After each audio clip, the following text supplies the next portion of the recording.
Now let's move towards the third operation, which is the difference of two sets A and B. Now the first case is again where A is a subset of B. Now how are we going to represent this scenario, which is A minus B? Since A is a subset of B, which means that B is the bigger set and A is represented inside it, A is drawn inside it, which shows that A is a subset of B. Now, when we're going to subtract the elements of B from A, there will be an empty set, because during subtraction we know that we subtract all the elements of the second set from the first one and we write the remaining elements inside the curly brackets.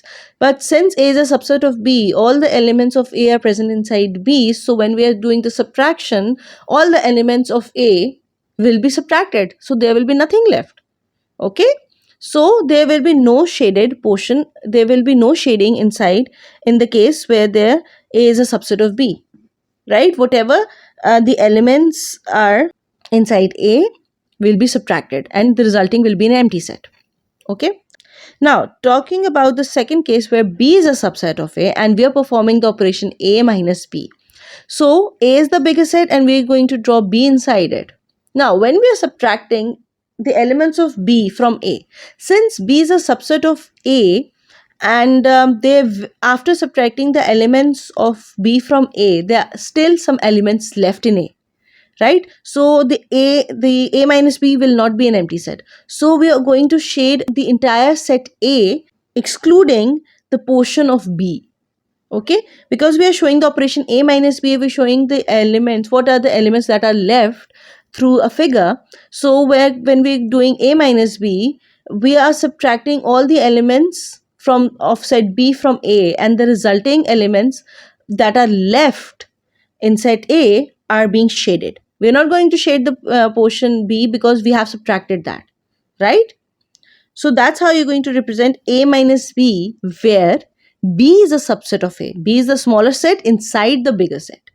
Now, coming towards the third case where A and B are overlapping sets. Now, when we're going to perform the operation A minus B, here you can see that I have only shaded the portion of A and I have not shaded the overlapping portion and not shaded the set B. Now, it basically means that we have subtracted the set B from A.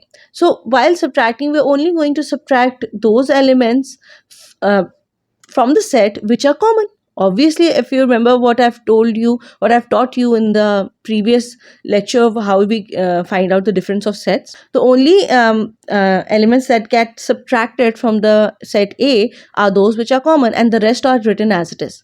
So here you can see that I have shaded the entire the set A, area of the set A, excluding the portion where they are being overlapped, right? So the non-overlapping portion of A represents the elements that are left after performing the operation A minus B.